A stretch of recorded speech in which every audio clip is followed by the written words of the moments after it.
Hello दोस्तों, आज आपको एक वेद व्यास जी की जन्म की कहानी सुनाने जा रहा हूँ। तो दोस्तों, आपको कहानी पसंद आए तो वीडियो को लाइक और चैनल को सब्सक्राइब कर देना। तो चलो वीडियो को स्टार्ट करते हैं। राजा उपरिच एक महान प्रतापी राजा था। वह बड़ा धर्मात्मा और बड़ा सत्यव्रती था। उसने अपने तप से देवराज इंद्र को प्रसन्न करके एक विमान और न सूखने वाली सुंदर माला प्राप्त की थी। वह माला धारण करके विमान पर बैठकर आकाश में परिभ्रमण किया करता था। उसे आखेट का बड़ा चाव था। वह प्रायः वनों में आखेट के लिए जाया करता था। उपरिच की रानी का नाम गिरिका था। गिरिका भी बड़ी सुंदर और पवित्र हृदया थी। वह अपने पति को प्रेम तो करती ही थी, ईश्वर के प्रति भी बड़ी आस्थालु थी। निरंतर भजन और चिंतन में लगी रहती थी। एक बार गिरिका ऋतुमती हुई। 3 दिनों के पश्चात जब वह शुद्ध हुई तो उपरिच उसके साथ रमन करने से पूर्व ही वन में आखेट के लिए चला गया। राजा आखेट के लिए चला तो गया, किंतु उसका ध्यान रानी के साथ रमन करने की ओर ही लगा रहा।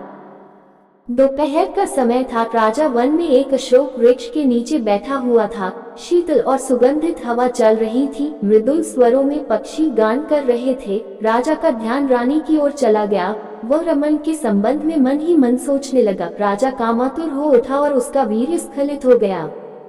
राजा ने सोचा, उसका वीर्य व्यर्थ नहीं जा सकता। अतः उसने अपने वीर्य को एक दोने में रखकर विमान में बैठे हुए बाज पक्षी को बुलाकर उससे कहा, तुम इस दोने को ले जाकर मेरी रानी को दे दो, वह इसे अपने गर्भ में धारण कर लेगी।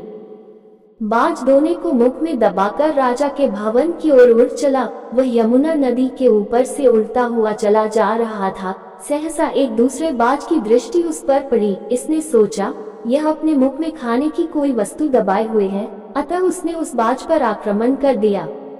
दोनों बाजों में घमासान युद्ध करने लगा। परिणाम ये हुआ कि पहले बाज के मुख से दोना छूटकर यमुना के जल में गिर पड़ा। दोने में रखा वीर्य पानी में मिल गया। एक मछली की वीर्य पर दृष्टि पड़ी। उसने सोचा, ये खाने की वस्तु है, अतः वह उसको पानी के साथ निगल गई। फलत मछली गर्भवती हो गई। दासराज नामक मल्लाह को वह मछली शिकार में मिली। जब उसने मछली के पेट को बीचों बीच से काटा तो उसके पेट से एक बालक और एक बालिका निकली। दासराज ने दोनों को उपरिच को भेंट कर दिया। उपरिच ने बालक को तो अपने पास रख लिया, पर बालिका को दासराज को लौटा दिया। दासराज उस बालिका को अपने घर ले जाकर उसका पालन पोषण करने लगा।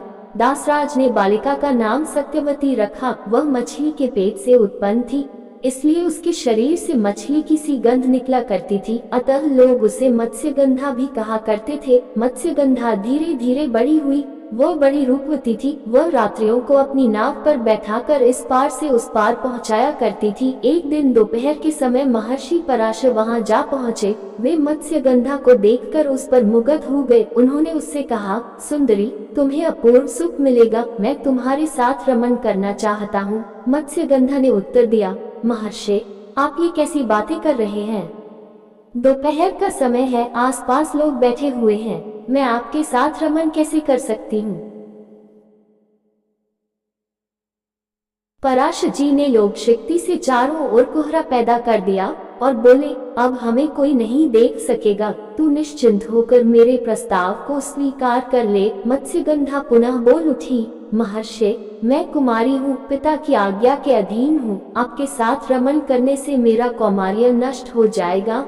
मैं समाज में लांछित बन जाऊंगी। पराशर जी ने उत्तर दिया, तुम चिंता मत करो, मुझसे रमन करने के पश्चात भी तुम्हारा कौमार्य बना रहेगा। गर्भवती होने पर भी गर्भ का चिन्ह प्रकट नहीं होगा।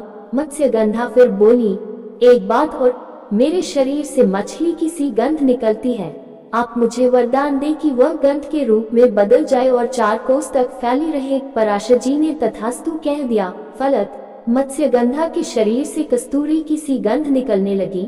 वह गंध 4 कोस तक फैली रहती थी। अतः अब वह योजनगंधा भी कही जाने लगी। पराशर जी ने मत्स्यगंधा के साथ रमन किया। उनके साथ रमन के फलस्वरूप वह गर्भवती हुई। समय पर यमुना के द्वीप में एक बालक ने उसके गर्भ से जन्म लिया। वह बालक जन्म लेते ही बड़ा हो गया। वह तप करने के लिए वन में चला गया। वही बालक जगत में वेदव्यास जी के नाम से प्रसिद्ध हुआ। वेदव्यास जी का पूरा नाम कृष्ण द्वैपायन वेदव्यास था। वे श्याम वर्ण के थे, इसलिए उनका नाम कृष्ण पड़ा। वे 2 द्वीपों के बीच में पैदा हुए थे। इसलिए द्वैपायन कहे जाते थे। वेदों के पंडित होने से वेद व्यास कहे जाते थे। वेद व्यास जी अमर हैं। वे आज भी धरती पर विद्यमान हैं और किसी किसी को दर्शन देकर कृतार्थ करते हैं।